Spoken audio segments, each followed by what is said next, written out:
सबके प्यारे एमसीएल के रचनाकार, शिल्पकार और सलाहकार डॉक्टर श्याम शिवाजी खोला।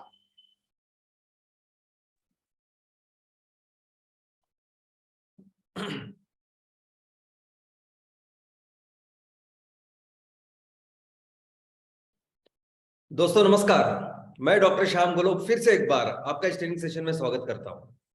मैं आशा करता हूं कि आप सभी लोग स्वस्थ हैं और आप अपने साथ अपने परिवार का, यानी घर का परिवार और एमसीएल परिवार दोनों का ख्याल रख रहे हैं। मैं ये भी उम्मीद करता हूं कि आप सभी लोग 1 घंटा बहुत अच्छी एक्सरसाइज कर रहे हो, अपने हार्ट, अपने लंग को मजबूत कर रहे हो और अपनी इम्यूनिटी को बढ़ा रहे हो। तो चलिए शुरुआत करते हैं आज के सेशन के साथ। सबसे पहले मैं आप सभी का पूरे हमारे एमसीएल परिवार की तरफ से बहुत बहुत अभिनंदन करना चाहता हूं। दोस्तों, अभी पिछले 6 सप्ताह से हमने एक नए पर्व की शुरुआत की है।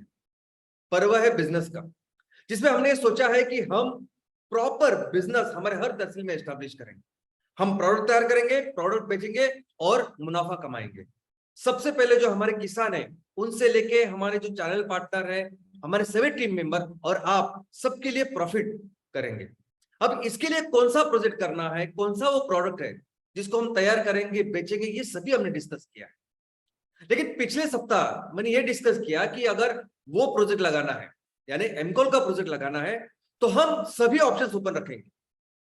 जो भी हमारे तहसील में जो भी इंफ्रास्ट्रक्चर आज की तारीख में अवेलेबल है, जो हमें जल्द से जल्द प्राप्त हो सकता है, जल्द से जल्द हम उस पर हमारा प्रोजेक्ट की शुरुआत कर सकते हैं, उसको हम अपनाएंगे। चाहे वो बंद हुई कोई फैक्ट्री हो, चाहे वो बंद हो कोई बायोमास ब्रिकेटिंग का यूनिट हो, या कोई भी ऐसा इंफ्रास्ट्रक्चर जिसको अगर हम इस्तेमाल कर सकते हैं, तो उसको हम अपनाएंगे। लेकिन हम अपना प्रोजेक्ट जल्द से जल्द शुरू करेंगे। और मुझे ये बताने के लिए बहुत बहुत खुशी महसूस हो रही है कि आप लोगों ने उसके बाद जो रिस्पॉन्स दिया है, जिस तरह से आप सभी ने अपने तहसील में जाके इन सभी चीजों का पता लगाया है, मुझे मेल्स किए हैं, तो ये समझ में आता है कि कितने इंथुजियास्टिकली, कितने एनर्जी के साथ आप ये करना चाहते हैं और ये आगे लेके जाओ। हम कहते हैं ना कि well beginning is half done.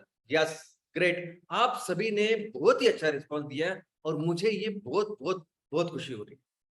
दोस्तों, ये जो एमकॉल का प्रोजेक्ट है, ये प्रोजेक्ट के लिए हमने एक सभी ऑप्शंस ओपन रखे, क्योंकि ये दूसरा जो प्रोजेक्ट है हमारा एमसीएल बायोफ्यूल स्टेट का प्रोजेक्ट, सीएनजी का प्रोजेक्ट, इसके साथ अगर आप कंपेयर करोगे तो मोमेंट किसी प्रोजेक्ट में सीएनजी आता है, तो वो सीएनजी आप कैसे तैयार करेंगे, उससे भी ज्यादा तैयार करेंगे, ये तो कोई ज्यादा सवाल नहीं आता। उसको स्टोर कैसे करेंगे, उसको कंप्रेस कैसे करेंगे, उसको डिस्पेंस कैसे करेंगे, ऐसे कई सारे सवालों को लेके, कई सारी चीजों को लेके सख्त ऐसी गाइडलाइंस है, सख्त ऐसे परमिशन लेने पड़ते हैं, वो पेसो हो या टाउन प्लानिंग हो, क्योंकि जरूरी है। क्योंकि फोसाइल फ्यूल होते ही इतने हानिकारक है, होते ही इतने ज्वलनशील है, होते ही इतने डेंजरस है कि उनको जब भी उनके सामने कोई भी उसके साथ कोई भी प्रोजेक्ट करना होता है, तो फोसाइल फ्यूल के साथ हमेशा गवर्नमेंट इतनी सख्ती से पेश आती है। लेकिन ये बात हमारी एमकॉल के प्रोजेक्ट में नहीं है। अगर आप एमकॉल के प्रोजेक्ट की बात करें तो एमकॉल के प्रोजेक्ट की परिस्थिति एकदम उल्टी है। या हर गवर्नमेंट एमकॉल प्रोजेक्ट आप करे, इसलिए आपको पूरी तरह से सहकार्य कर रही है, चाहे वो पॉलिसी गाइडलाइन हो, चाहे वो टैक्सेशन हो।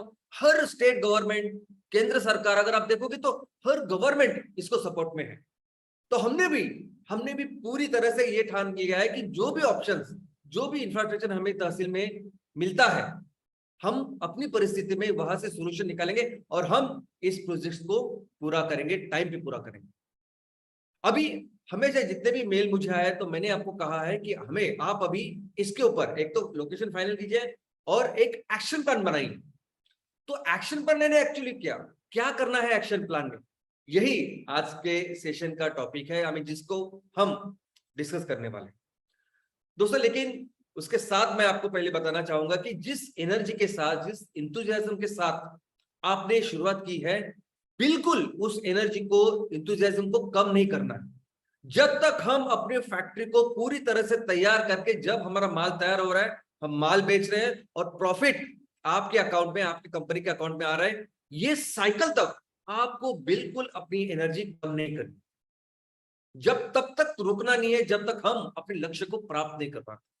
क्योंकि हो सकता है कि आज आपने एक जगह पे एक गए होंगे, आपने लोकेशन देखा, आपको अच्छा लगा, लेकिन बाय द टाइम अगर आप बाद में जाओगे एग्रीमेंट करने करने तो कुछ टेक्निकल कुछ चीजें आ सकती है, कुछ फिजिबल चैलेंजेस आ सकते हैं। हो सकता है हो सकता है कि आज के तारीख में आपने जो सोचा है वो थोड़ी सी परिस्थिति अलग हो सकती है, कुछ अलग अलग चुनौतियां सामने आ सकती है, लेकिन ठीक है। जब भी बिजनेस करने जाते तो ऐसे तो ये तो पार्टी है ये करने का, लेकिन आपको किसी भी हालत में आपकी एनर्जी, आपका मोरल कम नहीं करना है। दूसरी जगह, तीसरी जगह, और मैंने जैसा आपने लास्ट टाइम भी कहा है कि हम सभी चीजों के लिए आज की तारीख में ओपन है उस प्रोजेक्ट को टाइम पे पूरा करने के लिए। दोस्तों इसके साथ लेकिन आज मैं आपके साथ आप सभी और हमारे पूरे एमसीएल फैमिली की तरफ से आज बहुत ही कुछ स्पेशल लोगों का यहाँ सबके सामने अभिनंदन करना चाहता हूँ, सत्कार करना चाहता हूँ।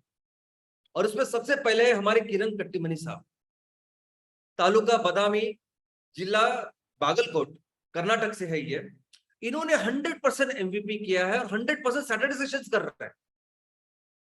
आपको पता है कि जब 100% एमवीपी के साथ 100% ये सैटरडे सेशन कर रहे हैं, क्या होगा कुछ हफ्तों बाद, कुछ महीने के बाद ये कंपनी और किरण कट्टीमनी साहब, इनका तालुका के ऊपर क्या होल्ड होगा ये शायद आप सोच ही नहीं सकते।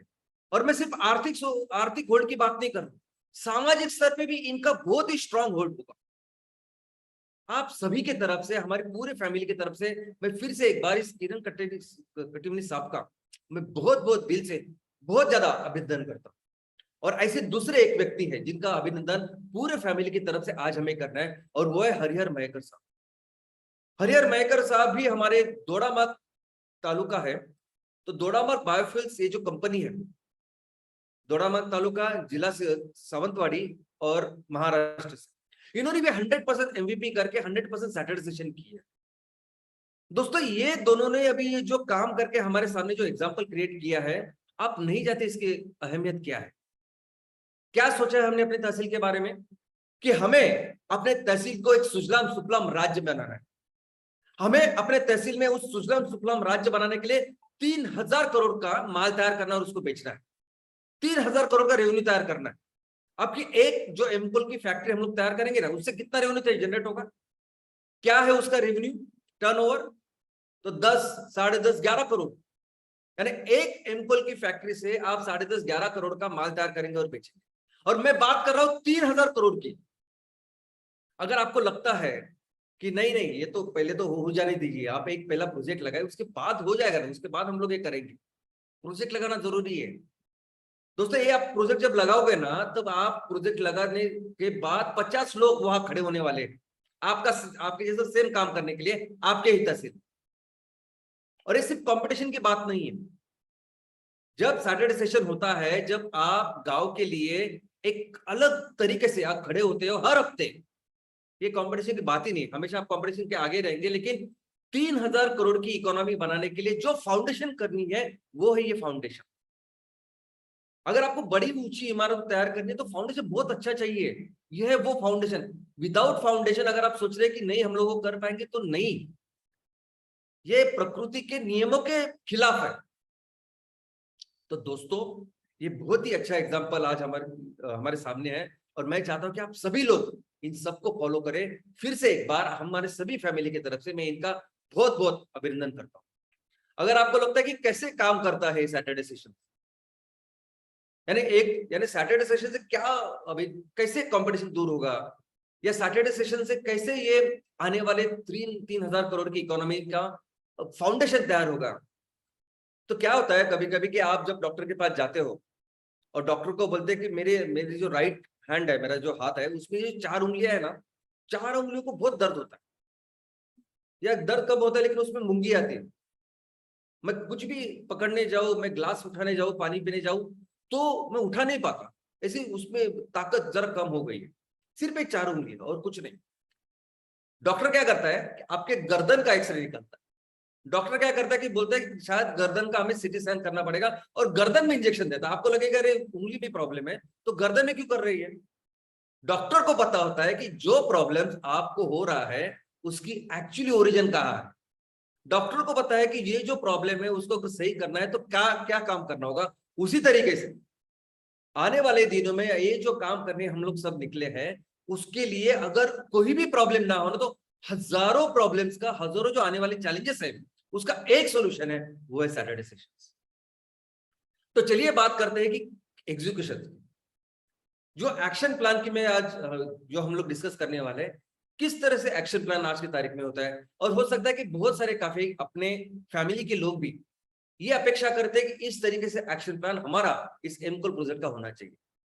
नॉर्मली क्या होता है कि किसी भी प्रोजेक्ट्स के पहले कोई भी व्यक्ति या वो टीम जो होती है वो तैयार करती है डीपीआर, डिटेल प्रोजेक्ट रिपोर्ट। अब इस डीपीआर में, डिटेल प्रोजेक्ट रिपोर्ट में क्या होता है, तो आपके उस प्रोजेक्ट के संबंधी में सब कुछ, सभी इंफॉर्मेशन, यानी कौन सा सेक्टर है, कौन से प्रोडक्ट्स को हम लोग इस फैक्ट्री से तैयार करने वाले हैं, रॉ मटेरियल कहां से आएगा, मैन्युफैक्चरिंग की टेक्नोलॉजी क्या है, जो प्रोडक्ट हम लोग तैयार करेंगे उसके स्पेसिफिकेशंस क्या है, कहां हम लोग बेचेंगे। और मेनली ये प्रोजेक्ट तैयार करने के बाद 5 साल के बाद, 7 साल के, 10 साल के बाद हम लोग कहां हो सकते हैं। और सबसे इंपॉर्टेंट होता है कि आगे के 5 साल का 5 साल का वैल्यूएशन, प्रोजेक्शन, कि आपका रेवेन्यू कितना होगा, प्रॉफिट कितना होगा। तो पहले वो 5 साल का प्रोजेक्शन वो बहुत इंपॉर्टेंट होता है उसमें, कि कितना पैसा आएगा और कितना खर्च होगा। क्यों करते हैं डीपीआर? अगर आप देखोगे तो DPR maximum time, in fact almost all the time DPR किया जाता है उन लोगों के लिए जो प्रोजेक्ट में निवेश करना चाहते, बैंक, फाइनेंशियल इंस्टीट्यूशन, या कोई भी ऐसा व्यक्ति जिनको आपके प्रोजेक्ट में पैसे डालने हैं, उसके लिए डीपीआर तैयार होता है जिसमें पूरी इंफॉर्मेशन दी जाती है। उसके अलावा और एक रिपोर्ट है जिसका नाम है टेक्नो इकोनॉमिक फिजिबिलिटी स्टडी या रिपोर्ट। अभी कौन करता है ये टेक्नो इकोनॉमिक फिजिबिलिटी का अभ्यास या स्टडी, कौन बनाता है रिपोर्ट? तो ये अक्सर कोई बड़ी कंपनियां, कॉर्पोरेट कंपनियां वो बनाती है। किसके लिए बनाती है? खुद के लिए बनाती है। अगर ऐसी कोई बड़ी कॉर्पोरेट हाउस है या बड़ी कंपनियां, उनको कुछ अलग करना है, कुछ नया करना है, कुछ नए जगह पे जाके कुछ प्रोजेक्ट करना है, तब ये स्टडी होती है। यानी ऐसा समझे कि अमेजॉन आज ऑनलाइन ट्रेडिंग में है, ई कॉमर्स में है। अमेजॉन ने अगर डिसाइड किया नहीं हमें मैन्युफैक्चरिंग में जाना है, अमेजॉन ने डिसाइड किया कि मुझे मोबाइल में काम शुरू करना है, खुद के मोबाइल के प्रोडक्ट वगैरह बनाना, तो अमेजॉन ये स्टडी करेगा कि ये इसमें टेक्निकल, इकोनॉमिक क्या फिजिबिलिटी है। तो अक्सर ये जो स्टडी है ना, ये ऑर्गेनाइजेशन के लिए, इंटरनल के लिए की जाती है कि क्या हम लोग उस बिजनेस में उतरे, हम उसमें काम करें। लेकिन जरूरी नहीं कि वही करें। एक्चुअली कोई भी एक सादा आदमी भी उसको दुकान खोलने तो वो कर सकता है ऐसी स्टडी, कि मुझे करना चाहिए कि नहीं। पहले डीपीआर में क्या होता है कि वो पहले 5 साल का आगे का जो प्रोग्रेस है उसकी तरफ ज्यादा ध्यान दिया जाता है। यहाँ फिजिबिलिटी क्या है कि अगर हमें करना चाहिए कि नहीं, टेक्निकली, इकोनॉमिकली, खुद के लिए ये होता है। लेकिन दोस्तों इन दोनों चीजों में सबसे इंपॉर्टेंट होता है इकोनॉमिक्स। इकोनॉमिक्स प्रोजेक्ट्स का हृदय है। अगर हृदय अच्छा है तो बिजनेस चलेगा। यानी at the end of the day अगर मैं इसमें पैसा डालूं तो मुझे पैसा मिलेगा, ये सबसे इंपॉर्टेंट चीज है जो इसमें होती है। तो एक बार इकोनॉमिक्स फाइनल हुए, एक बार ये पता चला कि नहीं, इससे हम लोग अगर जाएंगे तो इससे अच्छा हमें मुनाफा मिल सकता है, अच्छा हम लोग काम कर सकते हैं, फिर होती है प्लानिंग कि इस प्रोजेक्ट को फिर प्लान कैसे करें, इस बिजनेस को कैसे प्लान करें, कैसे इसको एक्चुअली एग्जीक्यूट करें, इसको कैसे रियलिटी बनाएं। तो ग्राउंड में फिर किस तरह से जाएंगे, कहाँ लैंड, सब सब सब पूरी पूरी पूरी चीजें, कैसे उसको प्रोजेक्ट को खड़ा करेंगे, ये सब चीजें इसमें होती है। और उसमें स्पेशलिस्ट लोग काम करते हैं, आते हैं और एक टाइम बाउंड एक एक्शन प्लान बनाते हैं। अलग अलग टीम, अलग अलग एक्सपर्टीज होती है और वो हर हफ्ते इसका रिव्यू लेते हैं। इनफैक्ट हर चीज के लिए उनके पास एक डैशबोर्ड होता है। डैशबोर्ड समझते हैं आप? जो हम लोग गाड़ी चलाते हैं तो सामने जो होता है वो डैशबोर्ड होता है, जिसमें हमको पता चलता है कि हमें हमारी स्पीड कितनी है, कितना फ्यूल बचा है, ये सब कुछ, कितना डिस्टेंस हम आए और कितना डिस्टेंस आगे जाना है। तो उसी की तरह से कोई भी प्रोजेक्ट का हर चीज का डैशबोर्ड होता है। तो उस तरह से इस डैशबोर्ड के साथ फिर वो अपने काम को अंजाम देते हैं, पूरा करते हैं। तो ये तो हुआ नॉर्मल किसी भी प्रोजेक्ट का एक्शन प्लान जिस तरह से करते हैं। लेकिन जब एमकोल की बात है, एमसीएल में हम लोग ये जो प्रोजेक्ट करना चाहते हैं, तो आपको कुछ बहुत ही बेसिक प्रिंसिपल्स है, पहले वो समझने पड़ेंगे। तो लोग समझते हैं। सबसे पहले मैं आपको बता दूं कि जो भी बिजनेसेस हम लोग कर रहे हैं एमसीएल परिवार में, एमसीएल फैमिली में, ये सभी जो बिजनेस है, ऐसा समझे कि पहली बार हम कर रहे हैं, एक नया सेक्टर हम लोग डेवलप कर रहे हैं। यानी ऐसी बात नहीं कि किसी ने बायोफ्यूल का नाम नहीं सुना है, किसी ने ऑर्गेनिक फार्मिंग लोग नहीं जानते हैं, लोगों को ये भी पता नहीं कि इको फ्रेंडली प्रोडक्ट्स क्या होता है। लोग सभी जानते हैं, पूरी दुनिया जानती है हर चीज के बारे में। लेकिन इस चीज को इतने बड़े स्केल पे करना, इस तरीके से करना, ये अभी तक किसी ने किया नहीं। एक सिंपल, ये मैं नेपियर घास की भी जो बात कर रहा हूँ, नेपियर घास भी कभी किसी ने इतने बड़े क्षेत्र में उगा नहीं होगा जो आप करने वाले। किसी ने ऐसे काटा नहीं होगा जैसे आप काटने वाले हो, और कल उससे वो एमकोल से लेके एमसीएनजी तैयार करने वाले हो। दोस्तों, हर चीज जो आप अभी इस सेक्टर में करोगे, ना उसके लिए कोई आपको गाइडलाइन मिलेगी मार्केट से, ना कोई वहां एक्सपर्ट बैठा होगा कि वो बोलेगा नहीं मैंने किया है, चलो मैं आपको बताता हूँ कैसे करना है। कोई डिटेल जानकारी वगैरह आपको नहीं मिली, हमें तैयार करना है वो हर चीज।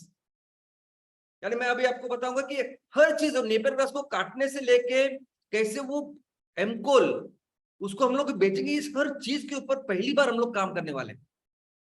और सिर्फ एमकोल की बात नहीं है, हर चीज के ऊपर आने वाले दिनों में एमसीएल और हम सभी लोग मिलकर जो काम करने वाले हैं, ये दुनिया में पहली बार इस स्किल में ऐसे होगा।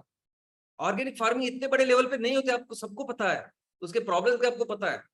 इको फ्रेंडली लेवल लोग जानते हैं कि थोड़ा थोड़ा होता है, लेकिन पूरी इतनी बड़ी लेवल पे इको फ्रेंडली प्रोडक्ट्स तैयार करना और पूरी ये पेट्रोकेमिकल इंडस्ट्री को रिप्लेस करना, ये कोई सोचता ही नहीं है।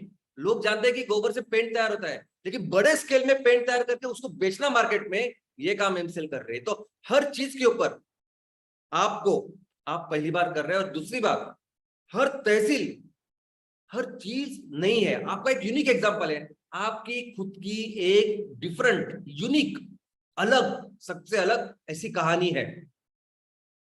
आप इस पूरे बिजनेसेस में कभी भी किसी तहसील के साथ कंपैरिजन नहीं कर सकते। मैं हमेशा बोलता हूं ना कि कार फैक्ट्री मोबाइल की फैक्ट्री नहीं है कि कहीं भी आप लगाओ वैसे ही रहेगा, ऐसा नहीं है। यहां मेरे गांव में जो चावल होगा, गेहूं होगा, दाल होगी, वो आपकी यहाँ अलग होगी। वैसे ही इस सेक्टर में हम लोग जब अभी काम करने निकले हैं, तो आपके तहसील में कुछ बहुत स्ट्रेंथ हो सकती है, ताकत हो सकती है, और कुछ वीकनेसेस हो सकती है। कुछ चीजें आपके यहाँ करने में चुनौतियां हो सकती है और किसी दूसरी तहसील में करने में बहुत आसान से हो सकता है। तो हमेशा ऐसा समझिए कि आपका तालुका, आप जिस तरह से बिजनेस करने वाले हो आने वाले दिनों में, आपकी एक अलग कहानी होने वाली है, आपका अलग एक्सपीरियंस होने वाला है। और आपकी इसी यूनिक की वजह से आपका जो एग्जीक्यूशन भी है वो भी यूनिक होने वाला है। क्योंकि हर तालुका में एमआईडीसी है, वहां इंडस्ट्रियल सेंटर है, ऐसा तो बिल्कुल नहीं है। अभी देखा ना हमने, जब हम लोग ये शुरुआत करते हैं तो मेरे तहसील में क्या क्या इंफ्रास्ट्रक्चर है, ये भी देखोगे आप, तो कोई तहसील ऐसे होगी जिनके पास कितना सारा इंफ्रास्ट्रक्चर है, और कुछ तहसील तो ऐसे कि जिनके पास कुछ भी नहीं है। तो इस तरीके से हर तहसील में अभी हमने जो इस एमकोल प्रोजेक्ट के एग्जीक्यूशन का काम करना है, वो भी एक अलग तरीके से और यूनिक तरीके से हम लोग करने होते हैं। तो ये बिजनेस साइकिल जो है, अभी हमारा क्या फोकस है कि हमें प्रोडक्ट तैयार करना है, उसको बेचना है और प्रॉफिट कमाना है। अभी ये जो हमारा आज का फोकस है ना, अभी इस फोकस में भी हमें कुछ बहुत इंपॉर्टेंट चीजें वो पहले समझनी होगी इसके आगे बिजनेस करने के लिए। सबसे पहले ये समझना होगा कि अभी हम जो प्रोडक्ट बना रहे हैं आज की तारीख में और आने वाले दिनों में भी, ये प्रोडक्ट ऐसे प्रोडक्ट है जिस प्रोडक्ट की ऊपर के जिस कॉस्ट पे हम लोग उसको बेचे, उस पे उसके ऊपर मर्यादा है। ये बहुत फास्ट मूविंग कंज्यूमर प्रोडक्ट है, ये दूध की तरह है, हर दिन लगने वाला है दूध। ये पेट्रोल, डीजल, कोयला, ये ऐसी चीज है कि बार बार लोगों को लगेगी, और उसकी ऊपर की जो मार्केट प्राइस है उसके ऊपर ही हमको बेचना पड़ेगा। हमने कितना भी बेहतर, कितना भी अच्छा, दुनिया को बचाने वाला भी कोयला बनाया, तो इसका मतलब हम लोग ये जो नॉर्मल कोयला उसे 2 गुना 3 गुना नहीं बेच सकते। फॉरगेट 2 गुना 3 गुना, लेकिन नॉर्मल कोयले से 1-2 रुपया भी हमने ज्यादा किया तो हम उसको नहीं बेच सकते। यानी कहीं पेट्रोल डीजल अगर 1 रुपया भी सस्ता है तो आप वहां जाते हैं 2-3 किलोमीटर उसको भरवाने डलवाने। ये एग्जाम्पल आपके सामने है। रिलायंस ने भारत में 17,000 पेट्रोल पंप शुरू किए थे, 17,000। लेकिन वहां ये पेट्रोल डीजल के जो दर थे, वो दाम थे, वो 3-4 रुपए से अधिक थे। लोग नहीं गए। अगर 3-4 रुपए अधिक थे अगर पेट्रोल डीजल वहां, तब उन्होंने मार्केटिंग भी की थी कि हमारा पेट्रोल सबसे अच्छा है, हमारा डीजल सबसे अच्छा है, लेकिन फिर भी लोग नहीं जाएंगे। अगर आपके पास मर्सिडीज है फिर भी आप नहीं जाएंगे वहां डलवाने के लिए। ये उस प्रोडक्ट में काम कर रहे हैं, हम मोबाइल में नहीं है। यानी 5,000 का भी मोबाइल है, 1.5 लाख का भी मोबाइल है, आप अपने तरीके से वो मोबाइल लीजिए। हमारा वो सेक्टर है कि जहां ऊपर जो जिस रेट पे हम लोग माल बेचे उसमें मर्यादा है।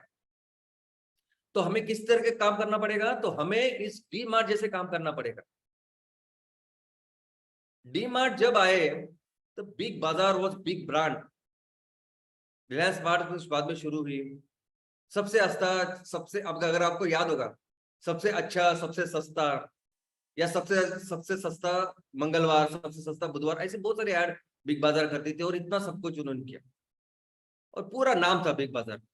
डी मार्ट जब आई, डी मार्ट ने देखा कि किस तरह, देखो बेचना वही गेहूं वही दाल है और उसको सबसे सस्ते में कौन दे सकता है वो देखना है। तो डी मार्ट ने देखा कि किस तरह मैं अपना बिजनेस करूं कि मैं ज्यादा से ज्यादा कम दाम में कस्टमर को वही चीज दूं, वही दाल, वही चावल, वही गेहूं, लेकिन कैसे मैं सस्ते में दूं। तो डी मार्ट क्या करती है, डी मार्ट कभी भी जब उनका दुकान होता है या ये स्टोर होता है, डी मार्ट कभी भी ऐसे जगह पे करती ही नहीं चालू जहां वहां के जमीन के दाम बहुत महंगे हैं। अगर रेंट भी करना है तो रेंट जहां ज्यादा हो डी मार्ट वहां नहीं जाती। डी मार्ट वहां फालतू पैसे पे नहीं, बिल्कुल पैसे बचाती है। डी मार्ट का अगर आप स्ट्रक्चर भी देखोगे तो डी मार्ट का स्ट्रक्चर आपको ऐसा नजर आएगा। बिग बाजार में कैसा था, कांच की सब बिल्डिंग, कांच का वो पूरा मॉल जैसे, कभी ग्राउंड+2 ग्राउंड+1 ऐसे था वो। डी मार्ट तो एक सिंगल होता है, सिंपल, कंस्ट्रक्शन का कॉस्ट भी कम। डी मार्ट शहर के एकदम बीचों बीच नहीं, थोड़ा सा आजू बाजू होता है जहां बाकी रेंट कम हो। डी मार्ट में कभी भी बहुत ज्यादा ऐसी फ्लैशी लाइट आपको नहीं दिखेगी, साइनेज लगाया है ऐसा कुछ किया, ऐसा बिल्कुल नहीं। हर जगह पे डी मार्ट ये सोचती है कि किस तरह से मैं पैसे कम करूं, कैसे अपना खर्चा कम करूं तो मैं ज्यादा प्रॉफिट रख सकूं और वही मैं अपने कस्टमर्स को दूं।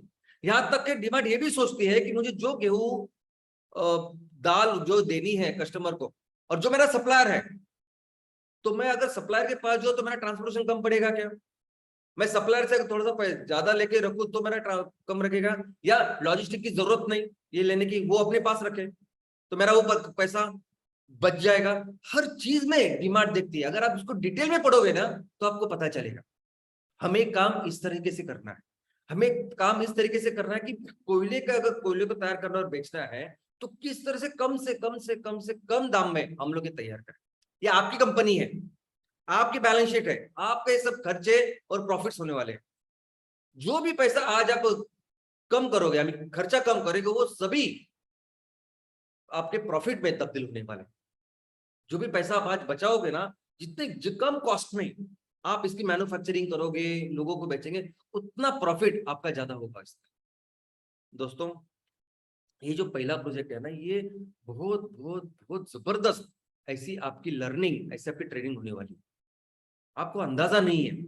आप मत समझिए कि ये सिर्फ मुझे प्रोजेक्ट जल्द से लगाना, पैसा कमाना है, वो तो ठीक है। आप ऐसा समझिए कि मैं अभी स्कूल कॉलेज में हूँ और मुझे बहुत कुछ सीखना है। अगर आप पहली जगह पे जाते हो और आपको दिखाई देता है कि बहुत जबरदस्त लोकेशन, अच्छा लोकेशन है जहां मैं काम कर सकता हूँ, आप मोटरसाइकिल लीजिए, पूरे तालुका में घूमिए, पूरे तालुका में देखिए कौन कौन सी तरह के स्ट्रक्चर होते हैं। पूरे तालुका में देखिए कि लोग जो ओनर है उनसे बात कीजिए कि मैं अगर ये आगे जाके मुझे प्रोजेक्ट्स लगाने हैं तो किस तरह से लोग बात करते हैं, क्या उनकी अपेक्षा होती है, किस तरह से एग्रीमेंट किए जा सकते हैं। एक ही जगह पर मिलकर रुकिए मत, जाइए अपनी गाड़ी निकालिए और घूमिए उस चीज को। जितना ज्यादा आप घूमोगे, जितना ज्यादा समझोगे, उतने एक्सपर्ट हो जाओगे बिजनेस हर चीज में। आज लोकेशन की बात कर रहा हूं मैं, लेकिन बहुत सारी चीजें आने वाली है दोस्तों। ये दुनिया का सबसे बड़ा बिजनेस स्कूल है। आप दुनिया में कहीं भी जाओ, आप यहाँ भारत के जो IIM है, इंडियन इंस्टीट्यूट ऑफ मैनेजमेंट, वहां से लेके अमेरिका में बहुत हाई फाई नंबर 1 ऐसे इंस्टीट्यूट है, ये कुछ भी नहीं इनके सामने। ये जो ट्रेनिंग अभी आपकी होगी ना, वो कुछ भी नहीं है। ऐसी जबरदस्त ट्रेनिंग आपकी हो सकती है। ये दोनों नाम जो मैं हमेशा आपको बोलता हूं, ये धीरूभाई अंबानी साहब और दमानी साहब, आपको सुन के आश्चर्य होगा, इन लोगों ने कमाने के लिए उन्होंने पढ़ाई अपनी पूरी नहीं की थी। अब पढ़िए ना, आपको पता चले। डिमांड का मैं एग्जाम्पल देता हूँ, पढ़िए उन्होंने कब पढ़ाई छोड़ी और गए, और क्यों गए। क्यों धीरूभाई अंबानी साहब ने बहुत जल्दी जाके वहां नौकरी की, क्योंकि पैसे कमाने के लिए उन्होंने किया। लेकिन ये बाद में जो बिजनेस में वो लोग गए, जिस तरीके से दिल लगाकर उन्होंने काम किया, वैसे काम वो कोई इंस्टीट्यूट आपको नहीं सिखाएगा। और एक बार वो करने के बाद फिर आप उस लेवल पे जाओगे ना कि आप बहुत बेहतर बिजनेस करोगे लोगों से। और दूसरा एक बात है कि पहला प्रोजेक्ट जो है ना, वो पहला प्रोजेक्ट उसको हर तरीका समझना बहुत जरूरी है। अभी हमने देखा कि दमानी साहब 8,000 करोड़ रुपए उनके जेब में थे, फिर भी जाके वो उन्होंने 1.5 साल मैनेजर की तरह काम किया। फुल शटर खोलने से बंद करने तक उन्होंने काम किया, दिन भर 1.5 साल। तब उनको पता चला नहीं सब बातें। और मैं हमेशा बोलता हूँ कि मैकडोनाल्ड की 38,000 दुकानें, 38,000 स्टोर है मैकडोनाल्ड्स। 100 में से ज्यादा देशों में उनका बिजनेस है। लेकिन पहला उनका स्टोर था ना, उस पर पूरा काम किया उन लोगों ने। फिर से एक बार मैं कहूंगा कि आप जाओ और मूवी देखो, द फाउंडर करके एक मूवी है, जिसमें बताया कि कैसे पहले प्रोजेक्ट पे वो काम करते, तब जाके बनती है 38,000 स्टोर्स। तो अभी हमारा जो एमकोल का एक्शन प्लान है वो कैसे है, तो समझिए। सबसे पहले ये लोकेशन फाइनल करना है, लोकेशन की गाइडलाइंस। अभी जिन्होंने हमको पूछा है, जिन्होंने मेल किया, उन सबको अभी ये गाइडलाइंस हमने दी है कि इतनी जगह चाहिए, इतना शेड चाहिए, ये सब कुछ।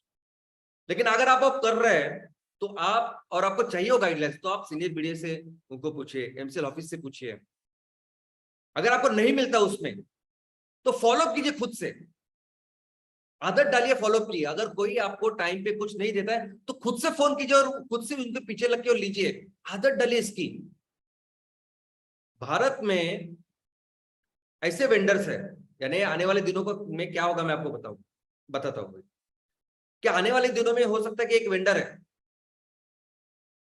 और जिसको आपने प्रॉपर वर्क ऑर्डर दी है, पूरे पैसे दिए हैं, जो कुछ है वो, और वो कहता है मैं 15 दिन में आपका काम करवा के दूंगा या 15 दिन में और डिलीवरी दूंगा। अगर आप उसको फोन नहीं करेंगे ना, तो 1 महीना, 1.5 महीना, 2 महीना भी लगा सकता। बहुत कम ऐसे लोग होंगे जो 15 दिन में आपको डिलीवर करेंगे।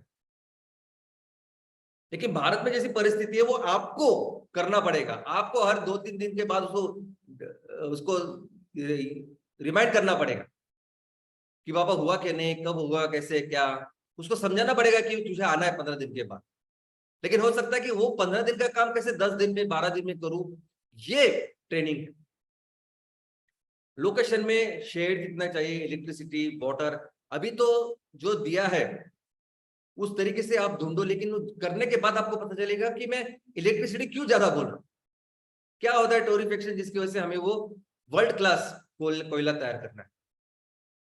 और इंपॉर्टेंट नेपियर घास की फार्मिंग, अभी सबसे इंपॉर्टेंट पॉइंट है। क्यों शुरुआत की हमने इस एमकोल की, जो बहुत जल्दी, बहुत फास्ट कर सकते हैं, सिर्फ और सिर्फ किसानों के लिए, सिर्फ और सिर्फ इसके लिए कि जो हमने उनको प्रोमिस किए वो हम लोग रखें, जल्द से जल्द वो नेपियर घास तैयार करें और हम उनका माल लें, ताकि अच्छे इनकम में हम उनको दे पाए। तो इसका क्या रूल है, क्योंकि एक बार उन्होंने लगाया घास, ये नेपियर घास, तो हम 3 महीने बाद वो फसल तैयार होने वाली है पहली, और हमारी पूरी व्यवस्था, यानी हम तैयारी चाहिए उनकी फसल लेने की। तो रूल तो ये है कि जब आपकी प्लांट एंड मशीनरी आएगी साइट पे, इमीडिएटली आप चालू करो फार्मिंग प्रमोशन का। ये लोकेशन होने के बाद जब प्लांट एंड मशीन आएंगे, आप चालू करो, ताकि जब तक उनकी पहली फसल आएगी, हम पूरी तरह से तैयार रहेंगे उनका माल लेने के लिए। और कितना रॉ मटेरियल चाहिए, तो रॉ मटेरियल आपको ये भी समझना पड़ेगा कि 100 हेक्टेयर हर दिन का माल हमें चाहिए, तो कितनी जमीन लगेगी वो भी हमको देखना पड़ेगा। हमको ये भी देखना पड़ेगा कि कितने दूर से वो माल आएगा।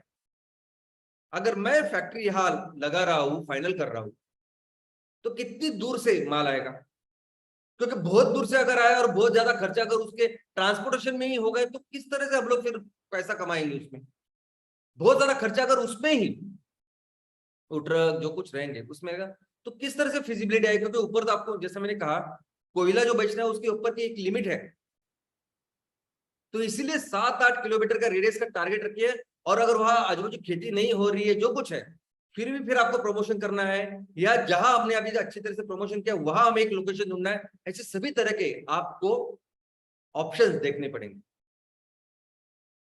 हमारे यहाँ किसान कौन सी टाइम में ये खेती करते हैं और कौन सी टाइम में फिर उनकी पहली फसल होगी तब मुझे तैयार होना है। अभी मध्य प्रदेश से कुछ मेल मुझे आए, उन्होंने बोला है कि अक्टूबर में वहां के किसान खेती करना चालू करते। तो हमें ऐसा कुछ करना पड़ेगा कि ताकि अक्टूबर एंड तक हम लोग ये चालू करें, ऐसे सुझाव उन्होंने दिया है। और डेफिनेटली हम लोग कोशिश करेंगे कि किस तरह इस 1-1.5 महीने में ये सब काम करके उनको बोले कि आप अभी लगा। इसके अलावा कटिंग, ये जो घास है उसकी कटिंग कैसे करेंगे। यानी आपने अगर वो वीडियो देखा है ना कि ऐसा ट्रक जाता है बड़ा और अपने आप सब कट होता है और वो सब स्ट्रेडिंग पीछे आती है नेपियर ग्रास की। दोस्तों हो सकता है कि ये हमारे देश में, हमारे गांव में, हमारे तहसील में पॉसिबल ना हो, फिजिबल ना हो, तो किस तरह से में हम लोग काटेंगे। अभी ये कटर है उससे ये बेहतर होगा क्या, या मशीनरी जो ट्रक है वो अच्छी रहेगी, फिजिबिलिटी क्या होगी, कितना खर्चा होगा उसके साथ और इसके साथ, हर चीज के ऊपर डिटेल में काम करना पड़ेगा। क्योंकि यहाँ अगर 4-5-10 लोग लगेंगे, 7-8 लोग लगेंगे, वहां पूरी ये लगेगी, तो कितना खर्चा आता है, कितना मैं बचा सकता हूँ, क्या कर सकता हूँ, ये सोचना होगा। और बहुत इंपॉर्टेंट ये ड्राइंग, जो जो घास हम लोग तैयार कर रहे हैं, हम सबको पता है कुदरत ने, ईश्वर ने ये घास हमारे जो जानवर है उनके खाने के लिए तैयार की, नेपियर ग्रास। अब खाने के लिए तैयार किया इसलिए कुदरत ने इसमें 60, 65, 70%, 75% तक उसमें पानी रखा है ताकि वो अच्छी तरह से खा पाए। लेकिन आज की तारीख में सभी जो बायोमास के प्लांट अगर आप जाके देखो, आई एम श्योर आपने देखा भी होगा, किस पे रहते हैं वो बायोमास प्लांट, तो सूखे हुए एग्रीकल्चर वेस्ट के ऊपर। यार पानी लगता ही नहीं इसको, अगर आपको वो काम करना है तो सूखा वो बायोमास लगता है। तो आपने देखा होगा कि मूंगफली का जो छिलका का वो जो पूरा वेस्ट है उसका वेस्ट है, या नारियल का वेस्ट है, राइस का वेस्ट है, तो सूखे वेस्ट पे पूरा बिजनेस हो रहा है। और हमारे यहाँ तो नेपियर ग्रास में 60, 65, 70% पानी है, 75% पानी है, तो सुखाएंगे कैसा उसको। और अगर आप वो सोचेंगे इंटरनेशनल लेवल पे तो जर्मनी में बहुत बड़े बड़े मशीन दिखेंगे आप सुखाने के लिए, लेकिन वो अगर मशीन रखेंगे हम लोग और इतनी इलेक्ट्रिसिटी अगर कंज्यूम होगी तो कैसे वो फिजिबिलिटी आएगी उसमें। तो ये सब सोचना है हमें। एक्शन प्लान में ये होगा कि क्या हम अपने कुछ किसानों के यहाँ 2-3 दिन रख के सुखा के फिर लेके आएंगे, क्योंकि पैसा तो हमें देना है वो उस सॉलिड कंटेंट के ऊपर, उसकी चिंता मत कीजिए। काटने वक्त के वक्त जितना पैसा मिलेगा उतना ही हम लोग रखने वाले होंगे, उसमें कुछ कम नहीं होगा। अगर आपको याद होगा तो मैंने बहुत पहले में बोलता था 3,000 रुपए टन ऑन सॉलिड कंटेंट, और अभी जब 1 रुपए से हम लोग खरीद रहे हैं तो उसमें हम लोग कंसिडर करते हैं कि 70% पानी और 30% उसमें सॉलिड कंटेंट हो। इसके अलावा आपको अपनी जगह पे फैक्ट्री के ऊपर ऐसी जगह रखनी पड़ेगी जहां प्री प्रोसेसिंग करना है। ये प्री प्रोसेसिंग किसी एमवीपी के लोकेशन पर नहीं होगा तो हमारे फैक्ट्री में होगा, तो वो भी कैसे होगा वो भी आपको देखना है, उसकी अरेंजमेंट वो देखनी है। और आपको ये समझना है कि हम आपके फैक्ट्री में 100 टन हर दिन रॉ मटेरियल आने वाला है। 100 टन ये पूरा घास, ये नेपियर घास एक जगह पे आने वाला है, तो उसको कैसे हैंडल करेंगे अपने, कैसे वो सब रखेंगे, ये सब हमें देखना होगा। इसके अलावा जो फिनिश प्रोडक्ट भी है, हर दिन 30 टन कोयला तैयार करेंगे, और जरूरी नहीं कि हर दिन कोयला यानी आप ऐसे तैयार करो ऐसे निकल जाए। हो सकता है कि 2, 3, 4, 5 दिन एक जगह पे रखना पड़ेगा वो, तब जाके एक ही इसमें वो चला जाएगा, ऐसा भी हो सकता है, कोई भी परिस्थिति हो सकती है। तो फिर ऐसा होने के बाद अगर 2 दिन 3 दिन अगर कोई कोयला हमें रखना है तो किस तरह से उसकी अरेंजमेंट करें, ये भी जरूरी है। दोस्तों ये भी समझना है कि इस कोयले को क्या हम लोग पैकेजिंग कर सकते हैं क्या। अभी तक जो भी कोयला आपने देखा होगा, हमने जो देखा है ट्रांसपोर्टेशन का माध्यम, कोयला इतनी बड़ी लेवल में पूरी दुनिया में लगता है, पैकेजिंग वगैरह उसमें ज्यादा कोई जाता नहीं। लोग तो पूरे बड़े बड़े जहाज भर के कोयला देते हैं। आप रेलवे गाड़ी देखो तो रेलवे के पूरे कोच भर के वो सब कोयला रहता है और उस तरह से उसका ट्रांसपोर्टेशन होता है। लेकिन हमारा जब कोयला जा रहा है वो स्पेशल कोयला है, आपको पता है, दुनिया बचाने वाला कोयला है, तो क्या उसकी पैकेजिंग कर सकते हैं, लेकिन उसकी कॉस्ट हमें देखनी पड़ेगी कि अगर उसकी कॉस्ट ज्यादा हो रही तो हम लोग ये नहीं कर सकते, फिजिबल ही नहीं होगा।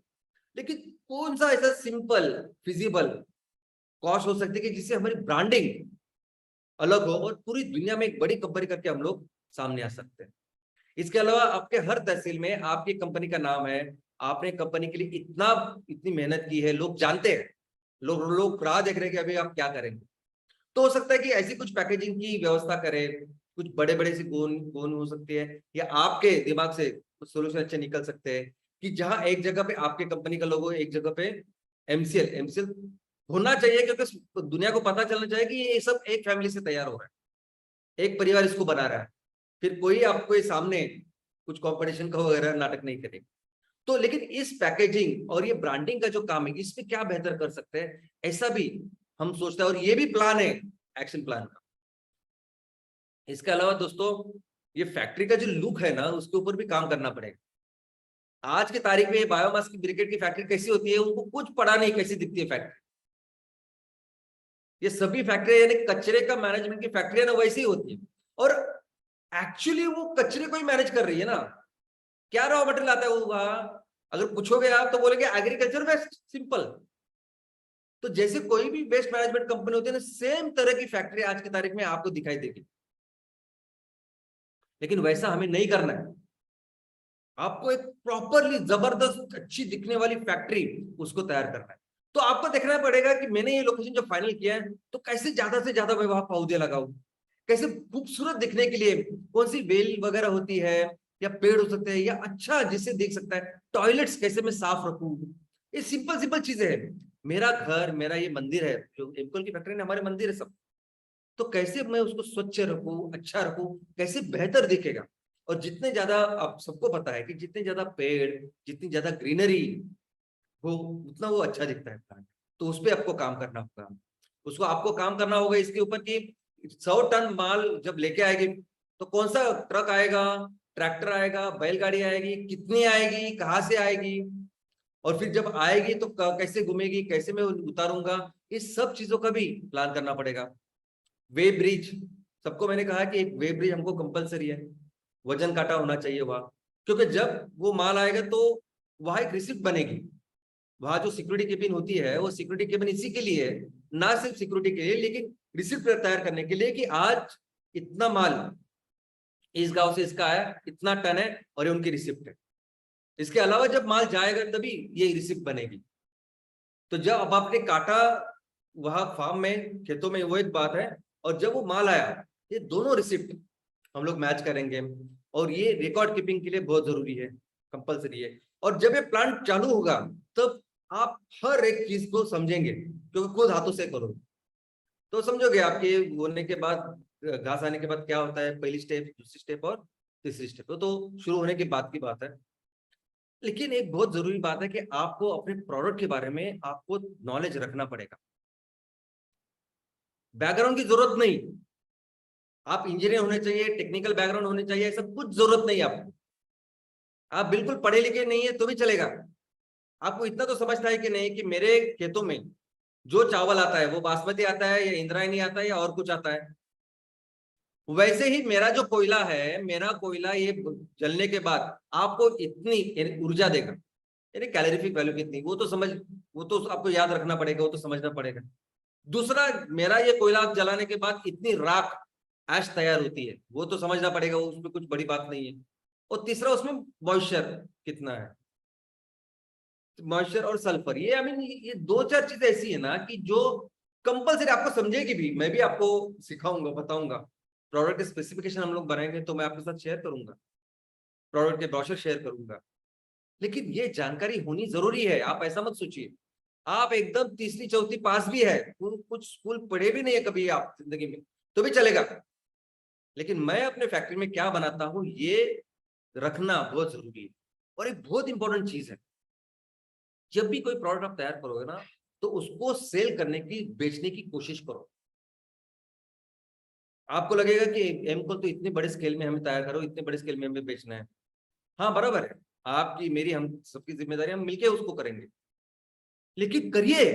ये बिजनेसमैन बनने का सबसे सबसे सबसे इंपॉर्टेंट चीज है ये। आपको टेक्निकल कुछ नहीं समझा तो भी चलेगा, लेकिन बेचना आना चाहिए। आज जिस एमकोल की आप बात कर रहे हैं ना, आपके आजू बाजू जितने भी लोग, जितने भी कॉन्टेक्ट में हैं, जो एनटीपीसी में काम करते हैं, कोई इंजीनियर है, कोई कोयले की फैक्ट्री में, कुछ भी जो आपके तहसील से हो, बाहर से हो, कुछ भी हो, ऐसे लोगों से जाके मिलिए, बताइए उनको अपने कोयले के बारे में, बताओ कि ऐसे हम लोग आपको सप्लाई कर सकते हैं, और आपका पूरा ग्लोबल वार्मिंग से लेकर जो कुछ चीजें वो बताइए, सेल करने की कोशिश कीजिए, बहुत जरूरी है। क्योंकि सिर्फ कोयले की बात नहीं है, आने वाले दिनों में तहसील में कितनी सारी चीजें बेचनी है हमको, यानी सुबह से खाने का ब्रेड से लेके, यानी खाने की तो बहुत सारी चीजें, पहनने का वस्त्र से लेके, टूथब्रश से लेके, आपकी चप्पल से लेके, सब कुछ चीजें बेचते हैं ना हमको। तो जब आप ये चीज करने लगोगे, और मैं चाहता हूं कि आप करें, बात करें, टीम को लगाओ इस एमकोल के ऊपर, पूरी ये जो पहला प्रोजेक्ट है उसको इस तरीके से करो कि जिंदगी का सबसे महत्वपूर्ण प्रोजेक्ट है, और एकदम एक्सपर्ट बन के बाहर निकलो। समझो कस्टमर को क्या चाहिए, क्या लगता है कस्टमर्स को, उन्होंने एक बहुत बड़ा थर्मल प्लांट लगाया है, तो क्या चाहिए होता है उनको जो हम सॉल्व कर सकते हैं। इतनी राख निकलती है, इतना धुआं होता है, क्या कर सकता है एमकोल, जाओ बात करो उनसे, मैक्सिमम, और पूरी कोशिश करो वो बेचने की। ये बहुत इंपॉर्टेंट है, अहम है। ये आपको बिजनेस में, मुझे मैनेजर नहीं बनाने, आप समझिए आप मैनेजर नहीं हो, आप बिजनेस करना। मैं एक बार फिर से बिजनेस की आपको व्याख्या बताता हूं, क्या है बिजनेस। बिजनेस करना यानी ऐसी व्यवस्था का निर्माण करना जिस व्यवस्था से आप अगर एक साल भी, कल अगर आप अपने बीवी बच्चों, अपनी सब पूरे परिवार को लेके एक साल तक भी चारों धाम घूम रहे हो, भारत में जा रहे हो, पूरी तरह से घूम रहे हो, फिर भी यहां बिजनेस चालू होना चाहिए, वो है बिजनेस। आप वहां जाके बैठना, आप ही सब कुछ काम करना, ये बिजनेस नहीं है। आपको मैनेजर नहीं बनना है, ये चीजें समझनी पड़ेगी आपको। ये पहले 3-4 साल जो इंपॉर्टेंट है ना, ये समझनी पड़े, तब जाके आप उस लेवल तक पहुंचोगे। और मैं चाहता हूं ये हो, मैं चाहता हूं आपको समझे कि कस्टमर को क्या लगता है, आपको समझे कि कस्टमर की सर्विस कैसी देनी चाहिए। अगर मैं किसी चीज को कोयला सप्लाई करता हूं, तो क्या क्या चीजें वो मांगते हैं, क्या डिलीवरी मांगते हैं, क्या बाकी की चीजें लगती है उनको, ये जितना अच्छी तरह से आप समझोगे वो बहुत इंपॉर्टेंट है। आपको समझेगा कि किस तरह से मैं अपनी कंपनी को और बेहतर बना सकता हूं, कि वो जो सामने वाला कस्टमर है उनको फिर आपकी कंपनी के सिवा कोई नहीं चाहिए, कुछ नहीं चाहिए। और आज तो सिर्फ आप कोयले से शुरुआत कर रहे हैं ना, कल आपको पता नहीं आप क्या क्या बेचने वाले हो, है कि नहीं। और ये सब आपको करना है, एक टाइम बाउंड एक्शन प्लान बनाना है। अगर आज से आगे के 6 महीने के बाद मेरी फैक्ट्री पूरी अप रनिंग, 6 महीने के पहले ही, शायद 5-6 महीने के बाद ही, जहां माल आ रहा है, रॉ मटेरियल मैं उसको तैयार कर रहा हूं, बेच रहा हूं, मेरी ब्रांड, ये पूरी जो है तैयारी, इसके लिए प्रॉपर एक्शन प्लान बनाइए, प्रैक्टिकल एक्शन प्लान बनाइए। और फिर से मैं बोलता हूं कि आपको कोई भी टेक्निकल बैकग्राउंड की जरूरत नहीं है, आपको इंजीनियर होने की जरूरत नहीं, कुछ नहीं है, कॉमन सेंस की बात है ये। मैं यहाँ जो फैक्ट्री निकालूंगा, अभी देखिए, मैं कितने अच्छे अच्छे एग्जाम्पल भी आए हैं। मैं एक एग्जाम्पल आपको बताना चाहता हूँ कि 2 ऐसी जगह है, 2 ऐसे तालुके से मुझे रिस्पॉन्स है कि उनके तालुके में बिल्कुल कोई फैक्ट्री वैक्ट्री कुछ भी नहीं है। तो एक हमारे एंटरप्रेन्योर ने फिर देखा कि एक कोई बंद पड़ा हुआ कॉलेज है, वो शुरू हुआ कि नहीं बंद पड़ा मुझे पता नहीं, लेकिन पुरानी ऐसी बिल्डिंग है। तो उन्होंने मुझे पूछा कि ये कर सकते हैं क्या इसमें, मतलब क्यों नहीं, वो भी हम लोग देखेंगे, उससे कुछ नहीं। दूसरी जगह पे ऐसी व्यवस्था है कि जहां मंगल कार्यालय है, यानी फैक्ट्री है, तो मंगल कार्यालय क्या ले सकते क्या दोस्तों, ले सकते हैं ना। ये आउट ऑफ द बॉक्स, यही तो सोचना है, यही तो एक्शन प्लान है कि मुझे अगर 100 टन माल हर दिन तैयार करना है और उसको लेके उसको प्रोसेस करके कोयला बनाना है, तो कौन सी छोटी चीजें में, कौन सा गांव है आजू बाजू, कहाँ फैक्ट्री होगी, कहाँ सब कुछ होगा, ये इसके ऊपर आप खुद और आपकी टीम मिलके काम करें। अपने घर में कोई इवेंट होता है, किसी की शादी होती है, तो थोड़ी बाहर से कोई एक्सपर्ट आता है और आपको काम कर, हमें ही करना पड़ता है ना। पुराना घर हो गया, उसको कलर पेंट करना है, थोड़ा बहुत इधर उधर करना है, तो हम लोग को करना पड़ता है। ओके। और कई सारे चैलेंजेस आपको नजर आएंगे, कई सारी चीजें, कई सारी परेशानियां नजर आएगी, परेशानी नहीं, चुनौतियां नजर आएंगी, जिसके सोल्यूशन आपको ढूंढने हैं। और ये जबरदस्त ट्रेनिंग कर देंगे आपको। ये सभी चुनौतियां आपको सिर्फ और सिर्फ बेहतर बनाने के लिए है, ये आप समझिए पहली बात। जब आप इसके ऊपर काम करोगे ना, तो आपको बहुत बेहतर बेहतर बेहतर बेहतर बेहतर पता चलेगा। अभी लैंड के एग्रीमेंट के में मैंने ऐसा सजेस्ट किया है कि आप लैंड के एग्रीमेंट के साथ उनके साथ ऐसी बात कीजिए कि जब तक मुझे, यानी 1 साल पहले वो कम से कम मिनिमम आपसे वो किराया ले, एकदम मिनिमम। और जब फैक्ट्री चालू हो तो बढ़ाए वो।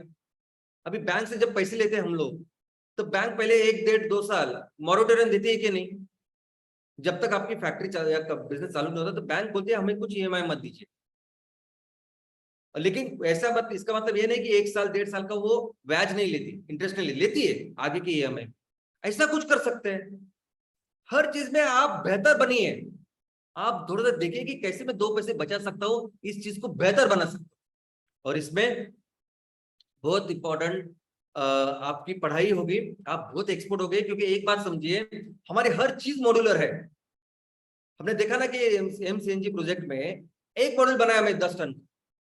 अगर नॉर्थ ईस्ट में एक ही जगह पे 10 से 10 अगर मॉड्यूल नहीं रहते, तो एक मॉड्यूल रखेंगे हम लोग, 10 टन का माल लेंगे, और जैसे जैसे जगह है वैसे हम लोग करेंगे। वैसे एमकोल का होने वाला है। एमकोल का प्रोजेक्ट है ना, ये आपके यहाँ 30, 40, 50, 60 जगह पे करना है अभी आने वाले दिनों में। और सोचिए, एक ही प्रोजेक्ट में अगर आप इतने एक्सपर्ट हो गए, तो कल जाके तो ऐसे ही आराम से करोगे प्रोजेक्ट। ये जो 100 टन की इनपुट और 30 टन का आउटपुट जो है ना, ये हमारा मॉड्यूल है जो हमें करना है। और जिसको अगर आप एकदम एक्सपर्ट हो गए, तो बहुत जल्दी, बहुत बेहतर, बहुत फास्ट बाकी के लोगों से आप कर पाओगे। और हर चीज, हर एंगल जो बिजनेस का, तो उसको समझिए, समझिए और सिंपल अपने।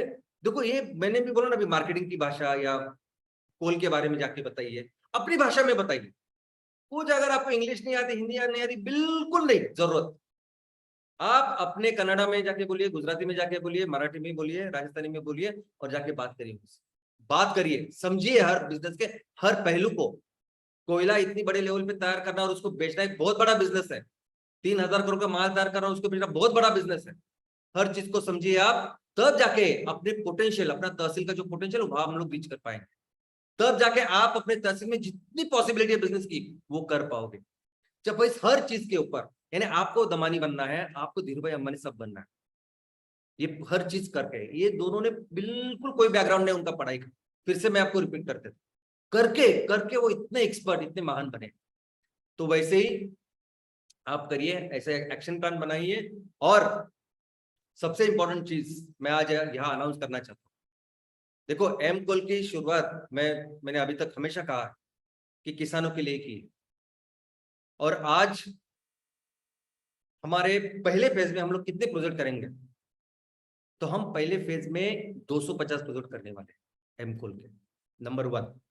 नंबर 2, कौन से प्रोजेक्ट करेंगे? तो सबसे इंपॉर्टेंट प्राथमिकता उन लोगों की है जिन्होंने ऑलरेडी वो 10,000 15,000 मेंबर किए हैं। आज दोस्तों, आप लोग जो है, जिन्होंने एमसीएल की तरफ से लोगों को कहा है, वादा किया है कि हम लोग आपका माल लेंगे, आप नेपियर गैस करोगे, इन सब जो किसानों को आपने जो कहा है, आपके यहाँ बहुत इंपॉर्टेंट हमारी प्राथमिकता, मेरी पर्सनल प्राथमिकता, मेरी आप सबसे विनती है कि इमीडिएटली ये सैटरडे सेशन चालू करिए। आप इमीडिएटली करिए। हम लोग यहाँ बिल्कुल कुछ, आई मीन, ना डिले करने के लिए बैठे हैं, ना कुछ भी अलग मत सोचिए आप। हम आपको बहुत बेहतर करने के लिए बैठे। और ये पहले पहले जो हमारे एमसीएनजी के पहले 225 लोग थे, वो कंपलसरी प्राथमिकता है कि जल्द से जल्द हम लोग यहाँ प्रोजेक्ट चालू करें। तो इसके ऊपर आप काम चालू करिए। उसके ऊपर सैटरडे सेशन की बात कीजिए, जितने भी लोग आपके एमपी बात कीजिए, फिर मैं, और धीरे धीरे फिर ये सब कुछ होगा जैसे करना है।